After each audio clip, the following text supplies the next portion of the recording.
السلام علیکم ورحمۃ اللہ تعالی وبرکاتہ۔ الحمد للہ رب العالمین والعاقبۃ للمتقین والصلاة والسلام علی سید الانبیاء والمرسلین وعلى آلہ واصحابہ اجمعین، اما بعد فاعوذ باللہ من الشیطان الرجیم، بسم اللہ الرحمن الرحیم۔ تبارک الذی نزل الفرقان علی عبدہ لیکون للعالمین نذیرا۔ صدق اللہ مولانا العظیم وصدق رسوله النبی الامین المتین الکریم، ونحن على ذلك لمن الشاہدین والشاکرین والذاکرین والحامدین، والحمد للہ رب العالمین۔ آئیے ہم اور آپ سب سے پہلے حضور سرور کائنات، فخر موجودات، باعث تخلیق کائنات، احمد مجتبی محمد مصطفیٰ صلی اللہ علیہ وسلم کی بارگاہ بے کس پناہ میں جھوم جھوم کر درود و سلام کا نذرانہ عقیدت پیش کریں اور پڑھیں، اللہم صلی علی سیدنا و مولانا محمد معدن الجود والکرم وآلہ الکرام وابنہ الکریم وبارک وسلم، صلاۃ و سلام علیک یا رسول اللہ صلی اللہ تعالی علیہ وسلم۔ عزیزان ملت اسلامیہ، آج ربیع الاول کی 29 تاریخ ہے، اور ربیع الاول نبی پاک صلی اللہ علیہ وسلم کی ولادت کا مہینہ ہے۔ اس لیے آج ہم انشاءاللہ تبارک و تعالیٰ پھر حضور پاک صلی اللہ علیہ وسلم کا ذکر کریں گے، اور ہمیں اپنے آقا کا ذکر کرنے کے لیے کسی موقع کی ضرورت نہیں۔ ہمیں تو جب بھی فرصت ملتی ہے ہم اپنے آقا کا ذکر کرنے لگ جاتے ہیں، تو حضور کا ذکر تو جتنا کیا جائے اتنا کم ہے۔ نبی پاک صلی اللہ علیہ وسلم کا ذکر جتنا کیا جائے اتنا کم ہے، کیونکہ ان کا ذکر تو اللہ تبارک و تعالیٰ نے خود بلند فرمایا، ان کا چرچا تو خود پروردگار عالم کرتا ہے۔ تو ہمیں بھی اللہ تبارک و تعالیٰ کی اس سنت پر عمل کرتے ہوئے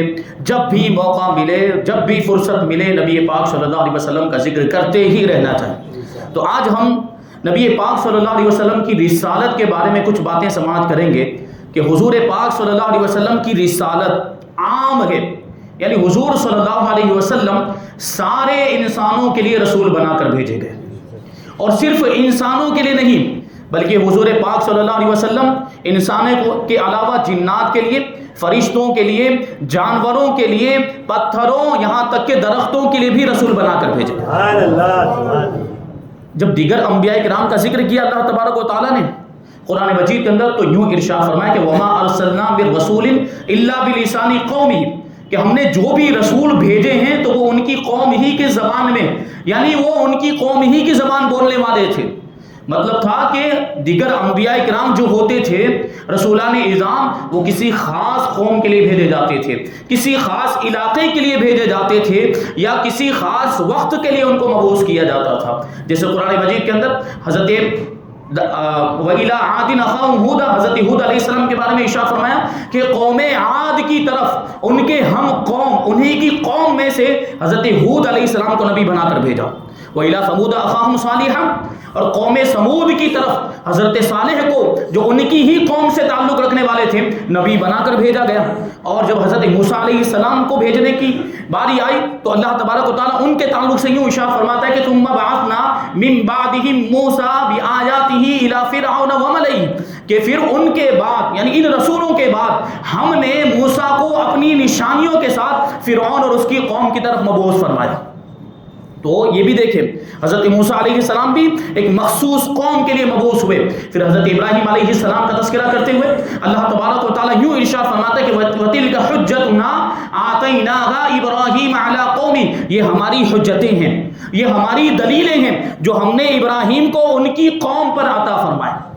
تو اس سے بھی ثابت ہوتا ہے کہ حضرت ابراہیم علیہ السلام بھی اپنی قوم کے لیے مبعوث ہوئے تھے، ایک مخصوص علاقے کے لیے مبعوث ہوئے تھے، اور ان کا وقت جو نبوت کا جو وقت تھا، یعنی ظاہری نبوت کا، وہ ایک مخصوص وقت تھا۔ تو دیکھیں یہ دیگر انبیاء کرام کا جب اللہ تبارک و تعالیٰ نے ذکر کیا تو مخصوص قوم کا ذکر ہوا، مخصوص علاقے کا اور مخصوص وقت کا بھی ذکر ہوا۔ لیکن جب ہمارے آقا کو دنیا میں مبعوث کرنے کی بات آئی، جب دنیا میں بھیجنے کی بات آئی، تو اللہ تبارک و تعالیٰ یوں ارشاد فرماتا ہے، قل یا ایھا الناس انی رسول اللہ الیکم جمیعا، محبوب آپ فرما دیں کہ اے لوگوں میں تم سب کی طرف رسول بنا کر بھیجا گیا۔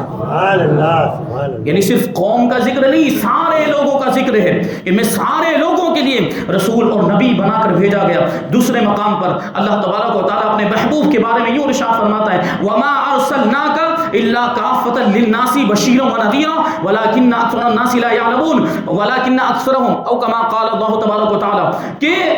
ہم نے آپ کو سارے لوگوں کے لیے بشیر اور نذیر بنا کر بھیجا، ڈر سنانے والا اور خوشخبری سنانے والا، کہ جو ایمان لے آئے اس کے لیے جنت کی خوشخبری ہے، اور جو ایمان قبول نہ کرے کفر ہی پر اڑا رہے تو اس کے لیے جہنم سے ڈرانے کے لیے ہم نے آپ کو رسول بنا کر اور نبی بنا کر بھیجا۔ یہاں پر دیکھیں کافۃ للناس کا لفظ آیا کہ سارے لوگوں کے لیے۔ اس کا مطلب یہ ہوا کہ نبی پاک صلی اللہ علیہ وسلم صرف عرب والوں کے رسول نہیں ہیں اور صرف ایک مخصوص علاقے کے رسول نہیں ہیں، پوری دنیا کے رہنے والے سارے لوگوں کے لیے آپ رسول بنا کر بھیجے گئے، مشرق سے لے کر مغرب تک، شمال سے لے کر جنوب تک، جتنے بھی لوگ دنیا میں رہتے ہیں سب کے لیے اللہ تبارک و تعالیٰ نے ہمارے آقا کو نبی اور رسول بنا کر بھیجا ہے۔ یہ شان ہے حضور اقدس صلی اللہ علیہ وسلم کی رسالت عام ہے، آپ کو سارے لوگوں کے لیے رسول بنا کر بھیجا گیا۔ اور عام لوگ تو یہ سمجھتے ہیں کہ حضور صلی اللہ علیہ وسلم رسول ہیں تو اپنے زمانے کے سارے لوگوں کے لیے رسول ہیں، یا یہ کہ حضور صلی اللہ علیہ وسلم کے زمانے سے لے کر قیامت تک جتنے بھی لوگ ہونے والے ہیں سب کے لیے حضور کو رسول بنا کر بھیجا گیا۔ لیکن حقیقت یہ ہے، علماء محققین فرماتے ہیں کہ نبی پاک صلی اللہ علیہ وسلم حضرت آدم علیہ السلام سے لے کر قیامت تک جتنے لوگ آئے جتنے لوگ آنے والے ہیں سب کے رسول ہیں اور سب کے نبی ہیں۔ چنانچہ علامہ امام شعرانی فرماتے ہیں، لکھتے ہیں کتاب کے اندر، کانا سیدی علی خواص رحمہ اللہ تعالی یقول کانا صلی اللہ علیہ وسلم مبعوثا الی الخلق اجمعین فی عالم الارواح والاجسام من لدن آدم الی قیام الساعہ۔ حضرت علی خواص رضی اللہ تعالیٰ بہت بڑے عالم دین ہیں، وہ فرماتے ہیں کہ نبی پاک صلی اللہ علیہ وسلم کو اللہ تبارک و تعالیٰ نے ساری مخلوق کی طرف نبی بنا کر بھیجا تھا، اور عالم ارواح میں بھی آپ نبی تھے اور عالم اجسام میں بھی آپ نبی ہیں، کہ ابھی جسم پیدا نہیں ہوئے تھے، صرف روحیں تیار کی گئی تھی، روحوں کو پیدا کیا گیا تھا، اس وقت بھی آپ سارے نبیوں کے بھی نبی تھے اور سارے لوگوں کے بھی نبی تھے۔ اور عالم اجسام میں یعنی جب جسم تیار ہو گئے لوگوں کے اس وقت بھی آپ نبی ہیں، اور قیامت تک حضرت آدم علیہ السلام سے لے کر قیامت تک جتنے بھی لوگ آئیں گے سب کے آپ نبی اور رسول ہیں۔ علامہ نبہانی یوں فرماتے ہیں، قولہ صلی اللہ علیہ وسلم ارسلت الی الناس کافہ کنا نظن انہ من زمانہ الی یوم القیامہ، کہ اللہ کے رسول صلی اللہ علیہ وسلم نے جو یہ ارشاد فرمایا کہ میں سارے لوگوں کی طرف رسول بنا کر بھیجا گیا، تو ہم پہلے اس کے بارے میں یوں سمجھتے تھے کہ اس سے مراد یہ ہے کہ حضور کے زمانے سے لے کر قیامت تک جتنے لوگ ہوں گے سب کا مجھے رسول بنا کر بھیجا گیا۔ فبانا انہ الی جمیع الناس اولہم وآخرہم، پھر بعد میں ظاہر ہوا دلائل کی روشنی میں کہ نبی پاک صلی اللہ علیہ وسلم تو سارے لوگوں کے رسول بنا کر بھیجے گئے، اولین کے بھی اور آخرین کے بھی۔ تو اس سے کیا پتہ چلا کہ نبی پاک صلی اللہ علیہ وسلم صرف عرب کے رسول نہیں بلکہ عجم کے لوگوں کے بھی رسول، عرب کے علاوہ جتنے ممالک ہیں بلکہ پوری دنیا میں جتنے لوگ بستے ہیں سب کے رسول ہیں ہمارے آقا حضور رحمت عالم صلی اللہ علیہ وسلم۔ اور یہ شان حضور اقدس صلی اللہ علیہ وسلم کی اور یہ مقام و مرتبہ اللہ تبارک و تعالیٰ نے آپ کو عطا فرمایا کہ آپ کی رسالت عام ہے۔ دیگر انبیاء کرام مخصوص علاقے کے لیے مخصوص قوم کے لیے آیا کرتے تھے، مخصوص وقت کے لیے آیا کرتے، لیکن نبی پاک صلی اللہ علیہ وسلم کسی مخصوص قوم کے نبی نہیں، کسی مخصوص وقت کے لیے نبی نہیں بنا کر بھیجے گئے، بلکہ اللہ تبارک و تعالیٰ نے آپ کو سارے انسانوں کے لیے رسول بنا کر بھیجا۔ یہ شان اور یہ مقام و مرتبہ۔ پھر اتنا ہی نہیں، نبی پاک صلی اللہ علیہ وسلم جنات کے بھی رسول ہیں، انسانوں کے علاوہ اللہ تبارک و تعالیٰ نے آپ کو جنات کا بھی رسول بنا کر بھیجا. یہ شان اور یہ مقام و مرتبہ.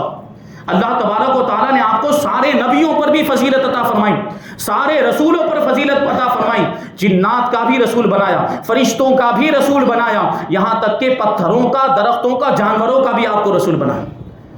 تو صرف انسانوں کے رسول نہیں بلکہ آپ نبیوں کے بھی نبی ہیں, آپ رسولوں کے بھی رسول, اور سارے انبیاء کرام آپ کی امتی ہیں. اسی لیے تو اللہ تبارک و تعالیٰ نے قرآن مجید کے اندر ارشاد فرمایا وَإِذْ أَخَذَ اللَّهُ مِيثَاقَ النَّبِيِّينَ لَمَا آتَيْتُكُم مِّن كِتَابٍ وَحِكْمَةٍ ثُمَّ جَاءَكُمْ رَسُولٌ مُصَدِّقٌ لِّمَا مَعَكُمْ لَتُؤْمِنُنَّ بِهِ وَلَتَنصُرُنَّ. اور یاد کرو جب اللہ تبارک و تعالیٰ نے نبیوں سے وعدہ لیا تھا, انبیاء کرام سے یہ عہد و پیمان لیا تھا کہ ہم نے تمہیں کتاب و حکمت عطا کیا, یا ہم تمہیں کتاب و حکمت عطا کریں گے, اور پھر تمہارے پاس ایک عظمت والے رسول آئیں گے جو تمہارے پاس کتابیں ان کی تصدیق کرنے والے ہوں گے. لَتُؤْمِنُنَّ بِهِ وَلَتَنصُرُنَّ, تو تم ضرور ان پر ایمان لانا اور ضرور ان کی مدد کرنا. تو انبیاء کرام سے بھی وعدہ لیا گیا ہمارے آقا حضور رحمت عالم صلی اللہ علیہ وسلم پر ایمان لانے کا اور آپ کی مدد کرنے کا. اس کا مطلب کیا ہوا کہ حضور اقدس صلی اللہ علیہ وسلم نبیوں کے بھی نبی ہیں اور رسولوں کے بھی رسول ہیں. اسی وجہ سے تو شب معراج کے اندر حضور پاک صلی اللہ علیہ وسلم کو اللہ تبارک و تعالیٰ نے انبیاء کرام کا امام بنایا, اور سارے انبیاء کرام آپ کے مقتدی تھے. جب بیت المقدس مسجد اقصیٰ کے اندر حضور اقدس صلی اللہ علیہ وسلم نے انبیاء کرام کو نماز پڑھائی تو اس میں امام کون تھا؟ ہمارے آقا حضور رحمت عالم صلی اللہ علیہ وسلم امام تھے. اور آپ سے پہلے جتنے بھی انبیاء کرام دنیا میں آ کر ظاہری طور پر تشریف لے گئے وہ سب آپ کے مقتدی بنے ہوئے تھے. اس سے بھی یہ بات ثابت ہو گئی کہ حضور اقدس صلی اللہ علیہ وسلم نبیوں کے بھی امام اور پیشوا اور مقتدا ہیں. تو یہ شان ہے. اور حدیث پاک کے اندر بھی اللہ کے رسول صلی اللہ علیہ وسلم نے ارشاد فرمایا کہ صرف دنیا کے اندر ہی نہیں بلکہ قیامت کے دن بھی یہ سارے انبیاء کرام رسولان نظام حضور اقدس صلی اللہ علیہ وسلم کے جھنڈے کے نیچے جمع ہوں گے. حدیث پاک میں کہ انا سید ولد آدم یوم القیامہ ولا فخر, کہ قیامت کے دن میں پوری اولاد آدم کا سردار ہوں گا, یہ کوئی فخر کی بات نہیں. یعنی یہ مقام و مرتبہ اللہ تبارک تعالیٰ نے آپ کو عطا فرمایا. اور حضرت آدم علیہ السلام کی جتنی اولاد, یہ سب حضرت آدم سب سے پہلے انسان حضرت آدم علیہ السلام, ان کے بعد جتنے بھی یہ سب واسطہ در واسطہ حضرت آدم علیہ السلام ہی کی اولاد ہیں. تو حضور ارشاد فرماتے ہیں کہ میں قیامت کے دن ساری اولاد آدم کا سردار ہوں گا. اس کا مطلب یہ ہے کہ حضرت آدم علیہ السلام سے لے کر جتنے بھی لوگ ہوئے قیامت تک سب کے سردار ہیں ہمارے آقا حضور رحمت عالم صلی اللہ علیہ وسلم. وما من نبی یومئذ آدم فمن سواہ الا تحت لوائی, اور اس دن جتنے بھی انبیاء کرام ہیں یعنی حضرت آدم علیہ السلام ہو یا ان کے علاوہ دیگر انبیاء کرام سب میرے جھنڈے کے نیچے جمع ہوں گے. وَأَنَا أَوَّلُ مَن تَنشَقُّ عَنْهُ الْأَرْضُ, اور میں ہی سب سے پہلا وہ رہوں گا کہ جو زمین سے اٹھایا جائے گا. سب سے پہلے میری قبر کھلے گی اور مجھے میری قبر سے اٹھایا جائے گا. یہ شان ولا فخر, اور یہ کوئی فخر کی بات نہیں. اور کما قال علیہ السلام, تو دیکھیں اس حدیث پاک سے بھی پتہ چلا کہ نبی پاک صلی اللہ علیہ وسلم سارے نبیوں کے بھی سردار ہیں. اسی وجہ سے تو علماء محققین نے اور علامہ سبکی کے بارے میں بیان کیا گیا کہ آپ لکھتے ہیں کہ فالنبی صلی اللہ محمد صلی اللہ علیہ وسلم نبی الانبیاء ولہذا ظہر ذلك فی الآخرۃ جمیع الانبیاء تحت لوائی وفی الدنیا كذلك لیلۃ الاسراء صلی بہم, کہ نبی پاک صلی اللہ علیہ وسلم نبیوں کے بھی نبی ہیں. اور یہ بات قیامت کے دن بھی ظاہر ہوگی کہ سارے انبیاء کرام آپ کے جھنڈے تلے جمع ہوں گے. اور دنیا کے اندر بھی ایسا ہی دیکھا گیا کہ شب معراج کے اندر نبی پاک صلی اللہ علیہ وسلم نے انبیاء کرام کی امامت فرمائی ہے. امام کون ہوتا ہے؟ جو مرتبے میں بڑا ہوتا ہے. جو مرتبے میں بڑا ہوتا ہے اس کو امام بنایا جاتا ہے. حضور پاک صلی اللہ علیہ وسلم انبیاء کرام کے امام بنائے گئے. اس کا مطلب یہ ہے کہ آپ کا مرتبہ سارے نبیوں سے بلند و بالا ہے. تو اس سے یہ بات بھی ثابت ہو. حضرت شیخ عبدالحق محدث دہلوی نے بھی اس بات کو ذکر کیا کہ نبی پاک صلی اللہ علیہ وسلم نبیوں کے بھی نبی ہیں اور سارے انبیاء کرام قیامت کے دن آپ کے جھنڈے تلے جمع ہوں گے. اور شب معراج میں آپ نے سارے انبیاء کرام کی امامت فرمائی. اس سے بھی یہ بات ظاہر ہوتی ہے کہ آپ رسولوں کے بھی رسول ہیں اور نبیوں کے بھی رسول ہیں. اور جیسے میں نے ابھی عرض کیا کہ آپ صرف انسانوں کے رسول نہیں بلکہ فرشتوں کے بھی رسول ہیں، جنات کے بھی رسول ہیں، جانوروں کے، پتھروں کے اور درختوں کے بھی رسول۔ غرض یہ کہ یہ ساری چیزیں آپ کی امت ہیں، جن چیزوں کو اللہ تبارک و تعالیٰ نے پیدا فرمایا ہے وہ ساری چیزیں حضور کی امت میں داخل ہیں۔ جن جن چیزوں کا اللہ تبارک و تعالیٰ خدا ہے ان ساری چیزوں کے لیے نبی پاک صلی اللہ علیہ وسلم نبی اور رسول ہیں۔ اسی لیے تو قرآن مجید کے اندر اللہ تبارک و تعالیٰ نے ارشاد فرمایا، آیت کریمہ جو خطبہ مسنونہ کے اندر میں نے تلاوت کی، اللہ تبارک و تعالیٰ ارشاد فرماتا ہے کہ تبارک الذی نزل الفرقان علی عبدہ لیکون للعالمین نذیرا، بڑی برکت والی ہے وہ ذات، یعنی اللہ تبارک و تعالیٰ جس نے اپنے خاص بندے پر قرآن نازل فرمایا تاکہ وہ سارے جہان والوں کے لیے ڈر سنانے والے ہو جائیں۔ تو اب یہاں پر عالمین کا لفظ ہے، اور عالم کا مطلب کیا ہوتا ہے؟ تو علماء کرام فرماتے ہیں عالم کا مطلب ہوتا ہے کہ اللہ کے سوا جتنی بھی چیزیں ہیں سب عالم کے۔ تو عالمین کے لیے رسول بنا کر بھیجا، عالمین کے لیے ڈر سنانے والا بنایا، اس کا مطلب یہ کہ اللہ کے سوا جتنی بھی چیزیں ہیں سب کے لیے نبی پاک صلی اللہ علیہ وسلم کو رسول بنا کر بھیجا۔ تو اسی طرح سے دوسری آیتوں سے بھی یہ بات ثابت ہوتی ہے اور حدیثوں میں سے بھی یہ بات ثابت ہوتی ہے، جیسے اللہ کے رسول صلی اللہ علیہ وسلم نے ایک حدیث پاک میں یوں ارشاد فرمایا، ارسلت الی الخلق کافہ وختم بالنبیون، کہ مجھے ساری مخلوقات کی طرف رسول بنا کر بھیجا گیا اور مجھ پر نبیوں کا سلسلہ ختم کر دیا گیا، مجھے آخری نبی بنا کر دنیا میں بھیجا گیا کہ میرے بعد اب کوئی نبی ہو ہی نہیں سکتا۔ یہ شان تھا۔ دیکھیں یہاں پر مخلوق کا لفظ آیا، آقا ارشاد فرماتے ہیں کہ مجھے ساری مخلوق کی طرف نبی بنا کر بھیجا گیا، اور خلق کا مطلب یہاں پر مخلوق، یعنی وہ چیزیں جن کو اللہ تبارک و تعالیٰ نے پیدا فرمایا، تو ساری چیزیں اللہ تبارک و تعالیٰ کی پیدا کی ہوئی ہیں۔ اس کا مطلب یہ ہے کہ اللہ تبارک و تعالیٰ کی جتنی بھی مخلوقات ہیں سب کے لیے حضور صلی اللہ علیہ وسلم کو نبی اور رسول بنا کر بھیجا گیا۔ شیخ عبدالحق محدث دہلوی یوں ارشاد فرماتے ہیں کہ ہر کے اللہ تبارک و تعالیٰ پروردگار اوست محمد صلی اللہ علیہ وسلم رسول اوست، کہ ہر وہ چیز جس کا پروردگار اللہ تبارک و تعالیٰ ہے محمد صلی اللہ علیہ وسلم اس کے رسول ہیں۔ اور علماء محققین اہل بصیرت علماء فرماتے ہیں کہ نبی پاک صلی اللہ علیہ وسلم کو تمام اجزائے عالم کے لیے نبی بنا کر بھیجا گیا، یعنی آپ کو نباتات کے لیے بھی نبی بنایا گیا، آپ کو حیوانات کے لیے بھی نبی بنایا گیا، اور آپ کو جمادات کے لیے بھی نبی بنایا، یعنی وہ جاندار چیزیں جن میں جان ہوتی ہے، جیسے انسان ہیں، جنات ہیں، جانور ہیں، اور جو درخت وغیرہ ہیں ان کے لیے بھی آپ کو نبی بنا کر بھیجا گیا، اور جو بے جان چیزیں یعنی جیسے پتھر وغیرہ ان کے لیے بھی آپ کو نبی اور رسول بنا کر بھیجا گیا۔ اس ساری چیزوں کی تفصیل انشاءاللہ یکی بات دیگر میں کروں گا۔ سب سے پہلے جنات کی بات آئی، انسانوں کا تو ذکر ہو گیا کہ اللہ تبارک و تعالیٰ نے آپ کو انسانوں کے لیے رسول بنا کر بھیجا، آپ کو جنات کے لیے بھی رسول بنا کر بھیجا، تفصیل کے ساتھ ہر ایک کا ذکر کہ نبی کریم صلی اللہ علیہ وسلم جنات کے رسول ہیں تو کیسے ہیں، اس کے دلائل، اور آپ درختوں کے رسول ہیں اس کے بھی دلائل انشاءاللہ تبارک تعالیٰ بیان کیے جائیں گے، اور آپ کو پتھروں کا نبی بنا کر بھیجا تو اس کی بھی وضاحت کی جائے گی۔ اب سوال یہ پیدا ہوتا ہے کہ جو دو آیات کریمہ میں نے تلاوت کی، قل یا ایھا الناس انی رسول اللہ الیکم جمیعا، یہ ایک آیت کریمہ جس کا مطلب یہ ہوتا ہے کہ محبوب آپ فرما دیں کہ میں تم سب کی طرف رسول بنا کر بھیجا گیا، اور دوسری آیت کریمہ وما ارسلناک الا کافۃ للناس بشیرا ونذیرا، کہ ہم نے آپ کو سارے لوگوں کے لیے بشیر و نذیر بنا کر بھیجا ہے۔ اب یہاں پر لوگوں کا ذکر ہے، انسانوں کا ذکر ہے، تو اس سے تو یہ ثابت ہوتا ہے کہ نبی کریم صلی اللہ علیہ وسلم انسانوں کے رسول ہیں، اور ان دو آیتوں سے یہ کہاں ثابت ہوتا ہے کہ آپ جنات کے بھی رسول ہیں، آپ فرشتوں کے بھی رسول ہیں، دیگر مخلوقات کے بھی رسول ہیں؟ ان آیتوں سے یہ ثابت نہیں ہوتا ہے۔ تو اس کا جواب علماء کرام یوں دیتے ہیں کہ یہ آیت کریمہ لوگوں کے لیے رسول ہونے کو بیان کرنے کے لیے لائی گئی، اور یہاں مفہوم مخالف معتبر نہیں، یعنی قرآن کی آیتوں کے اندر اور احادیث کے اندر مفہوم مخالف معتبر نہیں ہوتا، یعنی اپوزٹ میننگ جس کو کہتے ہیں۔ جیسے یہاں پر یہ فرمایا گیا کہ لوگوں کے لیے رسول بنا کر بھیجے گئے، تو اس کا یہ مطلب نہیں ہوتا کہ انسانوں کے علاوہ دوسری چیزوں کے لیے آپ رسول نہیں ہیں، کیونکہ اگر یہ مان لے کہ آپ انسانوں کے علاوہ دوسری مخلوقات کے لیے رسول نہیں ہیں تو لازم آئے گا کہ آپ جنات کے لیے رسول نہیں، جبکہ پوری امت کا اس بات پر اجماع اور اتفاق ہے کہ آپ جنات کے بھی رسول، آپ کو جنات کا بھی نبی بنا کر بھیجا گیا ہے۔ تو اس کا مطلب کیا ہوا پھر؟ تو ان آیتوں کے بارے میں وضاحت کرتے ہوئے مزید علماء کرام ارشاد فرماتے ہیں یہاں لوگوں کا ذکر اور انسانوں کا ذکر یہودیوں کا رد فرمانے کے لیے کیا گیا، کیونکہ یہودی نبی کریم صلی اللہ علیہ وسلم کے بارے میں کہا کرتے تھے کہ یہ تو صرف عرب والوں کے لیے رسول بنا کر بھیجے گئے،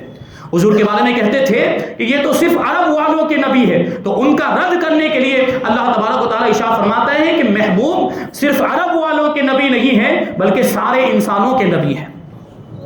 تو یہ اس کا جواب دیا گیا، جبکہ حضور پاک صلی اللہ علیہ وسلم جنات کے بھی نبی ہیں، فرشتوں کے بھی نبی ہیں، اور آپ کو فضیلت عطا فرمائی گئی سارے انبیاء کرام پر اور آسمان والوں پر بھی۔ حضرت عبداللہ ابن عباس رضی اللہ تعالیٰ عنہ سے روایت ہے کہ ایک مرتبہ انہوں نے عرض کیا فضل اللہ محمدا صلی اللہ علیہ وسلم علی الانبیاء وعلی اہل السماء، کہ اللہ تبارک و تعالیٰ نے محمد صلی اللہ علیہ وسلم کو نبیوں پر بھی فضیلت عطا فرمائی اور آسمان والوں پر بھی فضیلت عطا فرمائی، یعنی فرشتوں پر بھی فضیلت عطا فرمائی۔ تو جو لوگ موجود تھے انہوں نے عرض کیا یا ابن عباس بما فضل اللہ تعالی علی الانبیاء، کہ اللہ علی اہل السماء، کہ اللہ تبارک و تعالیٰ نے آسمان والوں پر نبی کریم صلی اللہ علیہ وسلم کو کیسے فضیلت عطا فرمائی۔ تو حضرت عبداللہ ابن عباس نے کہا کہ دیکھو اللہ تبارک و تعالیٰ نے جب آسمان والوں کو مخاطب کیا تو یوں ارشاد فرمایا وَمَن يَقُلْ مِنْهُمْ إِنِّي إِلَٰهٌ مِّن دُونِهِ فَذَلِكَ نَجْزِيهِ جَهَنَّمَ كَذَلِكَ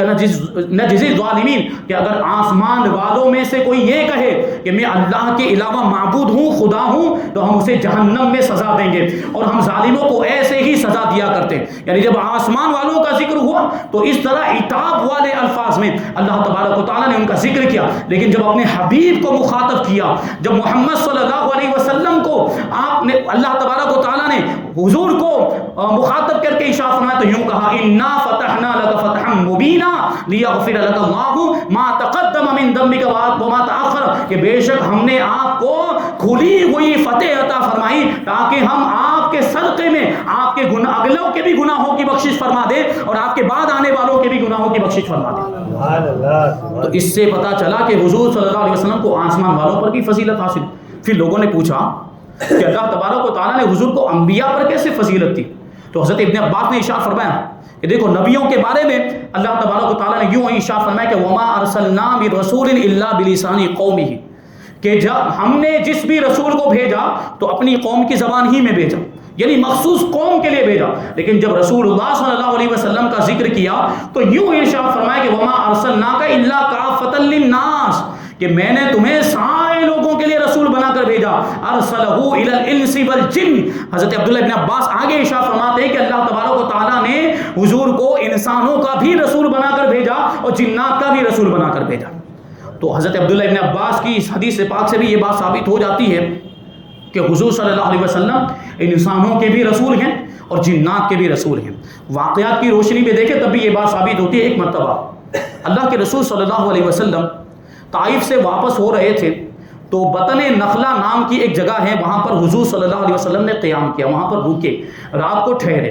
اب جب تہجد کا وقت ہوا تو رسول اللہ صلی اللہ علیہ وسلم تہجد کی نماز پڑھنے کے لیے کھڑے ہوئے اور نماز پڑھنا شروع کر دیا،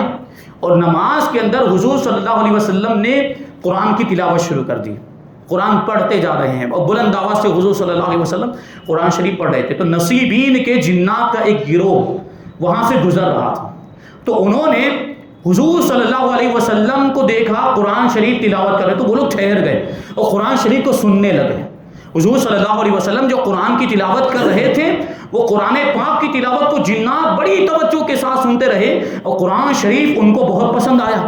کیونکہ قرآن کی یہ تاثیر، قرآن اللہ کا کلام ہے، اس میں یہ تاثیر ہے کہ جو بھی سنتا ہے وہ محو ہو جاتا ہے اور بڑی کیفیت اس کے اوپر طاری ہو جاتی۔ تو وہ جنات بھی وہاں پر رک گئے اور قرآن کو سننے لگے، قرآن ان کو بڑا اچھا لگ رہا تھا۔ اب کیا ہوا، جب نبی کریم صلی اللہ علیہ وسلم نماز سے فارغ ہوئے تو وہ سارے جنات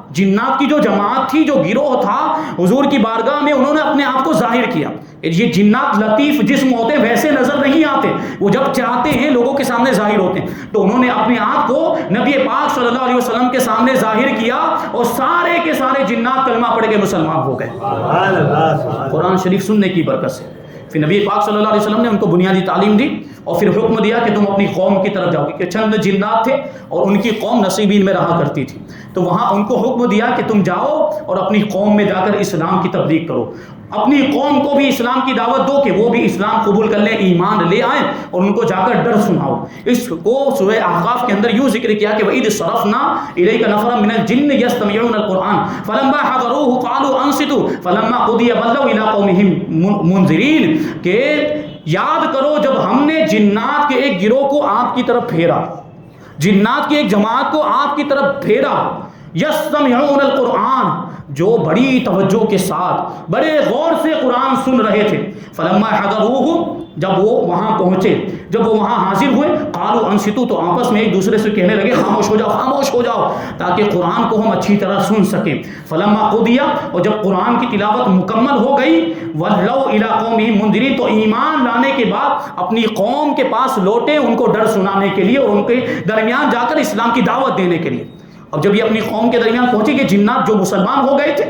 تو اپنی قوم کو آنے کے بعد کہنے لگے قالوا یا قومنا انا سمعنا کتابا انزل من بعد موسیٰ مصدقا لما بین یدیہ یہدی الی الحق و الی طریق مستقیم، کہ اے ہماری قوم کے جنات، بے شک ہم نے ایک ایسی کتاب کی تلاوت سنی ہے جو حضرت موسیٰ علیہ السلام کے بعد نازل ہوئی، جو اگلی کتابوں کی تصدیق کرنے والی، اور وہ ایسی کتاب ہے جو حق کی طرف اور سیدھی راہ کی طرف رہنمائی کرتی ہے۔ یا قومنا اجیبوا داعی اللہ وآمنوا بہ یغفر لکم من ذنوبکم ویجرکم من عذاب علیم، تو اے ہماری قوم کے جنات، تم اللہ کے نبی پر ایمان لے کر آؤ، اللہ کی طرف بلانے والے پیغمبر کو کی بات کو سنو اور ان پر ایمان لے کر آؤ، تاکہ اللہ تبارک و تعالیٰ تمہارے گناہوں کو معاف فرما دے اور تمہیں دردناک عذاب سے بچا دے۔ اب یہ انہوں نے جا کر تبلیغ کی تھی جنات نے، تو اس واقعے سے کیا ثابت ہوا؟ اسی واقعے کو دوسری جگہ پر سورہ جن کے اندر بھی اللہ تبارک و تعالیٰ نے یوں ذکر کیا قل اوحی الی انہ استمع نفر من الجن قالوا انا سمعنا قرانا عجبا یہدی الی الرشد فآمنا به ولن نشرک بربنا احدا۔ اے محبوب آپ فرما دیجئے کہ مجھ پر وحی کی گئی کہ جنات کی ایک جماعت نے میرا پڑھنا سنا، تو انہوں نے کہا کہ ہم نے تو بہت ہی خوبصورت عجیب و غریب قرآن کو سنا ہے، اور ایسا قرآن ہے جو بھلائی کی طرف رہنمائی کرتا ہے، تو ہم اس پر ایمان لے آئے اور ہم آج کے بعد اپنے رب کے ساتھ کسی کو شریک نہیں ٹھہرائیں گے۔ یہ جنات ایمان لے کر آئے تھے۔ تو اس سے کیا پتہ چلا کہ جنات میں مومن بھی ہوتے ہیں، جنات میں کافر بھی ہوتے ہیں۔ جس طرح انسانوں کے اندر ایمان والے ہوتے ہیں اور کافر ہوتے ہیں، اسی طرح جنات کے اندر بھی کفر اختیار کرنے والے ہوتے ہیں اور ایمان والے بھی ہوتے ہیں۔ اور روایتوں میں آیا ہے کہ حضور پاک صلی اللہ علیہ وسلم جب مدینہ منورہ کے اندر تشریف لائے تو مدینہ منورہ کے جتنے بھی جنات تھے حضور کی برکت سے سارے کلمہ پڑھ کے مسلمان ہو گئے تھے۔ مدینے کے جتنے جنات تھے وہ سب کلمہ پڑھ کے مسلمان ہو گئے تھے۔ یہ حضور پاک صلی اللہ علیہ وسلم کے قدموں کا صدقہ ہے، یہ حضور صلی اللہ علیہ وسلم کی برکت۔ اب جنات کی تھوڑی تفصیل، جنات کی خوراک عام طور پر وہ ہڈیاں ہوا کرتی ہیں جو گوشت کھا کر ہم ہڈیاں پھینک دیتے ہیں، وہ ہڈیاں جنات کھاتے ہیں۔ کیسے ہوتا ہے؟ وہ ہڈیاں اٹھا کر لے جاتے ہیں جنات، پھر اللہ تبارک و تعالیٰ اپنی قدرت کاملہ سے ان ہڈیوں پر دوبارہ اتنا ہی گوشت چڑھا دیتا ہے جتنا پہلے تھا، پھر جنات اس کو کھاتے ہیں۔ اور گوبر، یہ جانوروں کا جو گوبر ہوتا ہے، یہ جنات کے جانوروں کی خوراک ہے۔ اور یہ ہوتا یوں ہے کہ جنات کے جو جانور ہوتے ہیں یہ گوبر کو کھاتے ہیں، اور جتنے دانوں سے یہ گوبر بنا ہوا ہوتا ہے اللہ تبارک و تعالیٰ اتنے ہی دانے اس میں ظاہر فرما دیتا ہے، پھر ان کے جانور اس کو کھاتے ہیں۔ اسی وجہ سے تو اللہ کے رسول صلی اللہ علیہ وسلم نے ارشاد فرمایا کہ لا تستنجوا بالروسی او بالعظام فانها زاد اخوانکم من الجن، کہ تم ہڈی سے استنجا مت کرو اور گوبر سے استنجا مت کرو، کیونکہ یہ تمہارے بھائی جنات کا توشہ ہے، یعنی جنات یہ ان کی جنات کی خوراک ہے، تو اس لیے منع فرمائے گا۔ اور ایک واقعہ یوں بھی ہے کہ جنات کی ایک جماعت اللہ کے رسول صلی اللہ علیہ وسلم کی بارگاہ میں حاضر ہوئی اور آنے کے بعد عرض کرنے لگے یا رسول اللہ آپ اپنی امت کو منع فرما دیں کہ وہ گوبر سے، ہڈیوں سے اور کوئلے سے استنجا نہ کریں۔ استنجا کرنے کا مطلب کیا ہے؟ حاجت پوری کرنے کے بعد وہ صفائی حاصل کرنے کو استنجا کہا جاتا ہے۔ اور پرانے زمانے میں عام طور پر ڈھیلے وغیرہ سے استنجا کیا جاتا تھا، آج بھی بعض علاقوں کے اندر بھی رواج ہے، ورنہ شہروں کے اندر اب عام طور پر پانی کا استعمال کیا جاتا ہے۔ حاجت سے فارغ ہونے کے بعد صفائی کے لیے عام طور پر پانی استعمال کیا جاتا ہے۔ تو وہ جنات حاضر ہونے کے بعد کہتے ہیں کہ آپ اپنی امت کو منع فرما دیں کہ وہ ڈھیلے، وہ گوبر سے اور ہڈی سے اور کوئلے سے استنجا نہ کرے، کیونکہ اللہ تبارک و تعالیٰ نے ان چیزوں کو ہمارا رزق بنایا، ان چیزوں میں ہماری روزی رکھیے. پھر نبی پاک صلی اللہ علیہ وسلم نے ان چیزوں سے استنجا کرنے سے منع فرما دیا. بہرحال ان ساری چیزوں سے اور دلائل سے یہ بات ثابت ہوتی ہے کہ نبی پاک صلی اللہ علیہ وسلم صرف انسانوں کے رسول نہیں بلکہ آپ جنات کے بھی رسول ہیں. اور جنات کے اندر مومن بھی ہوتے ہیں, کافر بھی ہوتے ہیں. جیسے سورہ جن کے اندر ہے کہ وَأَنَّا مِنَّا الْمُسْلِمُونَ وَمِنَّا الْقَاسِطُونَ فَمَنْ أَسْلَمَ فَأُولَٰئِكَ تَحَرَّوْا رَشَدًا وَأَمَّا الْقَاسِطُونَ فَكَانُوا لِجَهَنَّمَ حَطَبًا. یہ جنات نے حضور کی بارگاہ میں عرض کیا کہ ہم میں مسلمان بھی ہیں اور ہم میں ظالم بھی ہیں, ظلم کرنے والے بھی ہیں, یعنی کفر اختیار کرنے والے بھی ہیں. تو جو مسلمان ہو گئے, جو ایمان لے کر آ گئے, تو یہ وہی لوگ ہیں جنہوں نے بھلائی کا قصد کیا. ایمان سے بہتر کوئی چیز نہیں ہو سکتی. اور جو ظالم ہیں تو وہ جہنم کا ایندھن ہو گئے. وہ جہنم کا ایندھن, ایندھن کا مطلب کیا ہوتا ہے کہ جس چیز سے آگ وغیرہ جلائی جاتی, جیسے لکڑا ہے, کوئلہ ہے, یہ سب ایندھن ہوتا ہے. تو جہنم کی آگ کو کافروں کے ذریعے روشن کیا جائے گا, کافروں کے ذریعے اس کو جلایا جائے گا. وہ شعلہ زن ہوگی جہنم کے اندر, کافروں کو ڈالا جائے گا. اور ان کے جو بت تھے مشرکین کے, یہ بتوں جن کی پوجا کرتے ہیں, ان بتوں کو بھی جہنم کے اندر ڈالا جائے گا ان کی عبرت کے لیے کہ دیکھو دنیا میں تم جن کو اپنا خدا سمجھتے تھے, جن بتوں کی, جن مورتیوں کی, مجسموں کی تم عبادت کیا کرتے تھے, وہ خود جہنم کے اندر جل رہے. ان کی عاجزی ظاہر کرنے کے لیے کہ کتنے عاجز ہیں, وہ خود اپنے آپ کو نہیں بچا سکے تو تمہیں کیا جہنم سے بچائیں. تو یہ شرک کرنے والوں کا ایسا انجام ہوگا. بہرحال عرض یہ کرنا تھا کہ اللہ کے رسول صلی اللہ علیہ وسلم انسانوں کے بھی رسول ہیں اور جنات کے بھی رسول ہیں, فرشتوں کے بھی رسول ہیں, درختوں کے, جانوروں کے بھی رسول. انشاءاللہ تبارک و تعالیٰ یہ اسٹیپ بائی اسٹیپ آگے کچھ باتیں بیان کی جائیں گی. اللہ تبارک و تعالیٰ ہم سب کو نبی پاک صلی اللہ علیہ وسلم سے سچی پکی محبت کرنے کی توفیق عطا فرمائے, آپ کی سنتوں پر اور شریعت پر عمل کرنے کی ہم سب کو توفیق عطا فرمائے. وما علینا الا البلاغ. ایک